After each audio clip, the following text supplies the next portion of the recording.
Muy bien, hay algunas cosas más que vamos a conversar con nuestro invitado. Estamos con el doctor José Tello Alfaro, que es especialista en temas electorales. Vamos a seguir un poco con la propuesta del presidente de la República, pero yo quiero darles un dato que me parece fundamental. Ojo, pongámosle atención por lo siguiente, porque hay que estar preparados para las siguientes elecciones, ¿no? Hay que estar preparados para las siguientes elecciones. ¿Cuántos peruanos entre 18 años, es decir, los que van a votar por primera vez, y 29 años... están hábiles para votar en las próximas elecciones? 6.813.000 y tantos, 713. Que son más o menos el 29% de los votantes.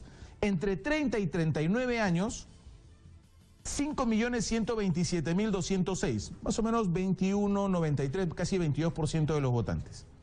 Entre 40 y 49 años, 4.215.000. Entre 50 y 59, 3.189.000. Entre 60 y 69, 2.096.000. Y 70 años a más, 1.940.000. Que no están obligados ya a ir a las urnas, no están obligados a votar, ¿no es cierto, doctor? A los 70 ya no estás obligado a ir a votar. Pero ahí está. En total tenemos 23.374.975 votantes. Me parece un dato relevante, un dato importante. Hay otros datos fundamentales que después los iremos discutiendo. Doctor, ¿cómo está? Bienvenido, gracias por acompañarnos. Buenas noches, José, ¿cómo estás? ¿Qué tal? ¿Qué le parece, empecemos por ahí, esta propuesta del presidente de la República de la bicameralidad? Me parece súper polémico, un ratito abrí las líneas y la gente comenzó a polemizar del tema.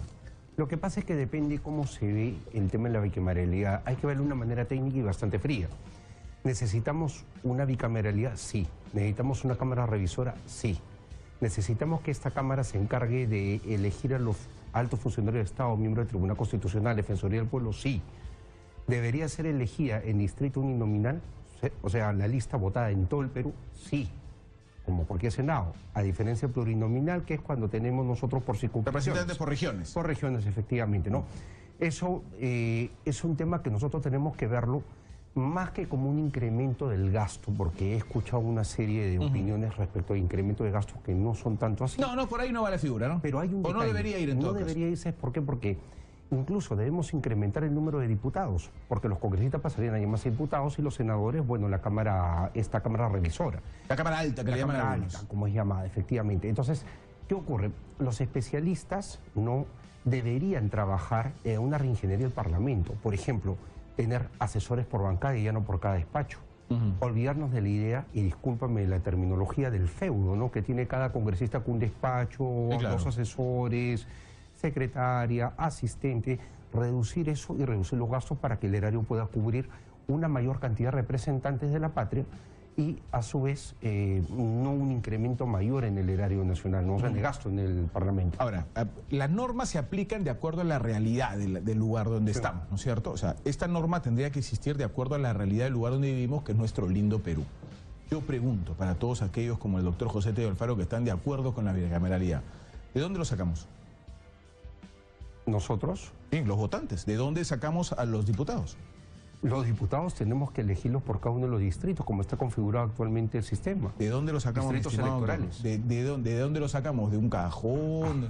¿De dónde los sacamos? ¿De los mismos partidos que ya tenemos? A ver, José, vamos a un tema importante, ¿no? Y quiero también, por favor, sin salirme del tema que estamos tocando, no pasar a lo que son las elecciones regionales y municipales. Hoy en día estamos ya con un proceso de democracia interna que se inició el 11 de marzo y termina el 25 de mayo. Por ejemplo, los partidos políticos, los movimientos regionales pueden filtrar a los candidatos. Hoy día pueden filtrar a los candidatos. ¿Antes no podía? ¿En la elección anterior no se podía? Ahora tienen ese mecanismo a la mano y está con mucho mayor, asequibilidad. ¿Cuál es la variación con la elección comparada a la elección anterior? La elección anterior era que manejaba menos, menos información. Ahora contamos con información más completa. ¿Por qué teníamos menos información? Porque ahora se está trabajando con el Poder Judicial, con el Ministerio Público. ¿Pero ya había eso en la elección anterior? Yo me acuerdo que inclusive se abrió una oficina para que tú llegabas.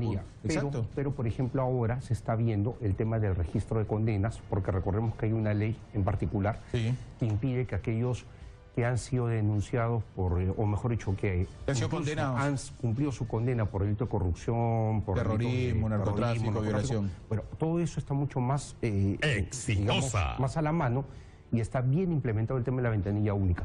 Pero hay algo que sí quiero rescatar con relación a elecciones pasadas. Las organizaciones políticas no hacen ese trabajo de filtro.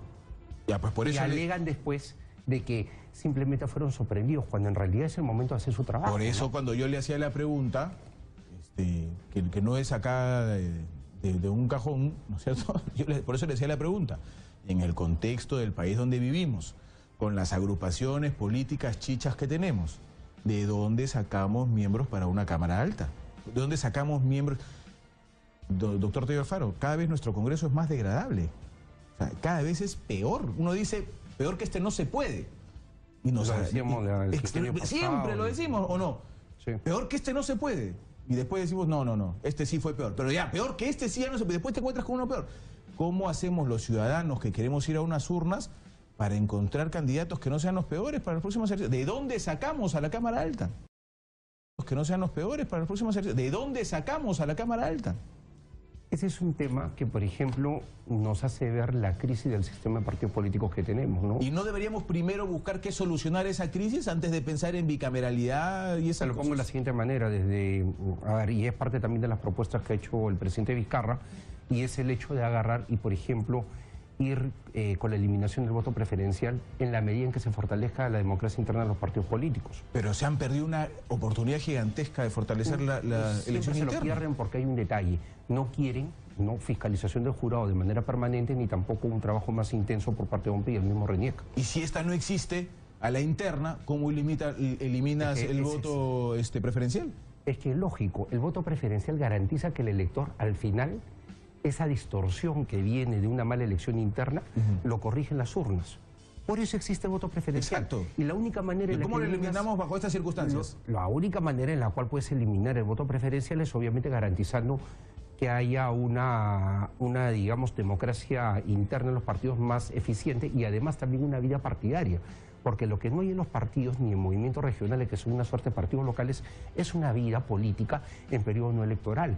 Prácticamente son maquinarias que se activan cuando hay elecciones, lo vemos cada 4 o 5 años. Entonces, eso es lo complicado. Fuera de haberse perdido nortes ideológicos que, bueno, digamos, con toda esta pluralidad de intereses que hay hoy en día, y es muy difícil que una ideología, digamos, pueda acaparar, ¿no?, un grueso del electorado. Tenemos partidos programáticos que no llegan, pues, a hacer un trabajo eficiente en periodos no electorales. Y ahí está nuestra crisis como, digamos, como institución, o sea, la institución misma, la institucionalidad misma del sistema político. Ya, esa crisis de la que usted refiere, concluyendo en que no hay verdaderas elecciones internas en las agrupaciones políticas, No las hay. ¿no es cierto? No las hay. ¿Eso qué quiere decir? Que si yo tengo una chequera más gruesa, probablemente pueda obtener un buen número en la lista al Parlamento, ¿no es cierto? Mientras más gruesa mi chequera y mientras más pueda aportarle al partido para la candidatura presidencial probablemente, entonces yo voy a tener más chance de estar entre los números de arriba en la lista parlamentaria de mi región. Ese tema, eso es lo que vemos cada elección. Ese tema es un tema bastante, ¿cómo te puedo decir?, bastante subjetivo. No niego que se dé, por si acaso, se podría dar, ¿no? Pero también no partamos, digamos, de esto como una premisa. Lo que sí queda bastante claro es, mientras no tengamos elecciones internas de partidos políticos, elecciones serias, no podemos, pues, pedir que haya, digamos, un nivel de institucionalidad alto y que nuestra clase política esté bien vista, ¿no? Entonces no es momento para reclamar bicameralidad. Todo lo contrario, todo lo contrario. ¿Sabes por qué? Porque sí debería darse un mejor control de calidad de las leyes y dentro del propio Parlamento. Está bien, doctor, pero ¿quiénes hacen ese control? Pero te explico, o sea, desde mi punto de vista, y ahí es algo que lo hemos conversado en el Instituto Peruano de Derecho Electoral y lo hemos conversado en diferentes espacios, es importante que los partidos políticos asuman un rol, ¿no?, ya ante el cuestionamiento que hay de la clase política en general, ante ese descrédito, y bueno, se permite una renovación progresiva de lo que son las élites partidarias, que tengamos cuadros nuevos y a lo que vamos. Si hay una cámara revisora, dentro del propio Parlamento podríamos evitar sacar leyes que incluso son anticonstitucionales. Pero mi estimado doctor, seguimos dando vuelta en lo mismo. Los dos nos estamos queriendo morder la cola, creo. Seguimos en lo mismo, porque ¿quiénes van a formar parte de esta cámara revisora? Si estamos viendo que a la interna no hay elecciones, usted mismo lo está reconociendo, estamos con crisis, no hay elecciones internas reales. Ahí el que más billete tiene es el que mejor número va a encontrar. Probablemente con esto del tema de las cifras repartidoras, que es otro horror, no error, sino horror, tenemos pues los parlamentarios que tenemos ahora, ¿no es cierto? ¿Cómo creen que el señor yo lo voy a decir ya, de repente me puede costar algo, pero lo voy a decir. ¿Cómo creen que el señor Mamani llegó? Pues un hombre que rico, pues. ¿O qué otra forma, o qué otro le vieron ustedes alguna propuesta sabia, inteligente, con posibilidades intelectuales para llegar al Congreso y hacer normatividad y fiscalización? No, pues, es un líder político importante. No, pues tiene plata. Y así llegaron varios, porque podían aportar. Entonces, si esa es nuestra realidad, ¿qué nos dice que vamos a tener? Y no vamos a tener Mamanis, no vamos a tener Bocángeles, no vamos a tener Bienvenidos Ramírez, no vamos a tener todos estos parlamentarios que ahora son recontra cuestionados como diputados. A ver, si hubiese una democracia interna en los partidos políticos real, consistente... Que no haya. Que si no hubiese, me dice usted. No la hay, pero vamos un poco hacia la solución porque es lo que tú estás planteando. Sí. Y terminamos también con este dilema del huevo o la gallina, ¿no? Mira, lo que ocurre acá es que los partidos políticos tienen que ser convocantes de las mejores personalidades, las personas que más pueden aportar. Deberían. Deberían. Y si nosotros tenemos elecciones internas consistentes, podríamos tener, incluso eliminando el voto preferencial, listas que sean puestas al elector y como funcione la lista de regidores, que vayan entrando por orden de prelación, del primero al último lugar. Y podríamos tener cuadros que definitivamente sean más técnicos a nivel de el Senado y cuadros más políticos a nivel justamente de la Cámara de Diputados, como ocurre en cualquier lugar del mundo, porque la Cámara de Diputados es conocida como la arena política. Ahora, acá hay un detalle que es bien importante. Eso es el menú electoral que da la organización política, ¿no?, a los electores. Pero ese menú electoral, para que esté bien a la medida del comensal del elector, me estoy poniendo en términos medio gastronómicos, el hecho es de que tiene que ser bien preparado en una buena democracia interna. Por ende, todo parte por ese lado, por un tema de fortalecer la institucionalidad. Y te digo algo, por ejemplo, si uno conversa con personas que pudiesen aportar a la política nacional, muchos de ellos se ven distantes de los actuales partidos políticos porque definitivamente no son convocantes, como están con problemas internos, con crisis de valores y todo lo que nosotros percibimos, incluso los que están con representación, con representantes en el Congreso de la República o en otras instancias, cuestionados, con problemas, prisiones preventivas. Obviamente, pues, las personas no se van a meter en su sano juicio a esto, pero sí es importante que la política vaya incorporando progresivamente cuadros. Si se quiere hacer ahora un cambio, tiene que ser un cambio desde el punto de vista de la democracia interna. Eso, pues, por ahí, eso Ahí va debería, la cosa. porque para ir al tema gastronómico, como usted me dice, usted me está pidiendo pues que tengamos un faisán, ¿no? Un faisán servido, pues, acompañado de unas zarzas especiales y una gran ensalada nutritiva y deliciosa, cuando no tenemos ni cocinero. No tenemos chef, doctor, no tenemos ingredientes. ¿Qué es el cocinero? La cabeza del partido político. El chef es la cabeza del partido político, ¿no? ¿Quiénes son los cocineros? Podrían ser pues los miembros, los miembros que acompañan al líder. Y no hay nivel de no competencia. tenemos, pues. ¿Sabe ¿Quién nos qué prepara cosa? el faisán, doctor? Es terrible porque, por ejemplo, en una elección presidencial se piensa en la cabeza, no se sabe de los congresistas. Van como listas y se votan por votar. Cuando en realidad nosotros deberíamos tener calidad de la fórmula presidencial, calidad del Parlamento andino y sobre todo del Congreso Nacional. Deberíamos tener calidad de representantes, sentir que, por ejemplo, más que votar por una persona, como ocurre en el voto preferencial, voto por el partido. Y hay algo muy importante. Puedo exigirle al partido que responda por quien me colocó ahí como autoridad. Eso ahora no hay. Y la curul debería pertenecer al partido. También, porque pertenecería al partido. El partido lo colocó ahí y responde el partido. Ya, pero eso para nosotros es algo a lo que deberíamos apostar, pero que no tenemos. No tenemos porque los parlamentarios se sienten dueños de la curul una vez que llegan ahí, ¿no? Ellos dicen que no están sujetos a mandato imperativo, renuncian a su bancada de origen en algunos casos, ¿no? Ahora, bueno, ese tema ya ahora está más complicado en el Parlamento, pero igual se ha dado, no se ha podido detener. Y tenemos pues problemas serios de representación. ¿Cómo deberíamos reestructurar el tema de la cifra repartidora, doctor Tello? El tema de la cifra repartidora da para mucho. Por ejemplo, el sistema plurinominal que tenemos ahora nos lleva pues a ese tipo de efectos de elecciones por arrastre, donde en distintas regiones pues la agrupación que saca mayor votación nacional jala la mayor cantidad de congresistas. Claro, y aunque estos congresistas no tengan el mayor número de votos. No necesariamente, claro. No tienen el mayor ¿Cierto? número O sea, por ejemplo, para que la gente lo tenga más clarito, si el doctor Tello, yo iba por el fujimorismo en la misma región que el doctor Tello y yo tenía 10.000 votos y el doctor Tello tenía 11.000, si en la región por la que yo postulaba, la cabeza que era Keiko tuvo más captación, entonces yo entraba como parlamentario. Y no el doctor Tello, que tenía más votos que yo, votación. ¿no es cierto? Entonces, eso es la cifra repartidora, totalmente injusta. Claro, en la votación que ha sacado para el Parlamento la agrupación política, en este caso Fuerza Popular. Pero ahí viene el detalle, ¿no? Podemos tener, por ejemplo, un sistema de uninominal, ¿no? De un solo distrito electoral. Podríamos encontrar mil fórmulas, una más ingeniosa que la otra. Y dicho sea paso, la doctrina electoral está no solamente el Don Ho que tenemos, sino también tenemos el Harry y otros más. Sino podemos también ir hacia algo distinto. Por ejemplo, la simultaneidad de las elecciones. Podemos elegir hoy día en distrito uninominal, podemos elegir presidente, vicepresidente, la fórmula presidencial, y parlamentarios andinos, todos en distrito uninominal. Pero podemos ir más allá y en otra fecha elegir, ¿no?, al Congreso. Obviamente sabiendo el resultado de la elección presidencial. De esa manera... Pero ya no tendría relación, ya no guardaría relación, ya no habría arrastre. Pero el elector, pero ahí viene un detalle, el elector votaría por ellas. Y justamente por la oferta electoral que me dan los partidos. Ahí ya compiten los congresistas. Y aparte, no se distorsiona o no se genera, por ejemplo, lo que en cierta manera ha criticado mucha gente, el hecho de que tengamos un presidente sin mayor fuerza en el Parlamento, ¿no? Un presidente débil, como el caso de Kuczynski, ¿no?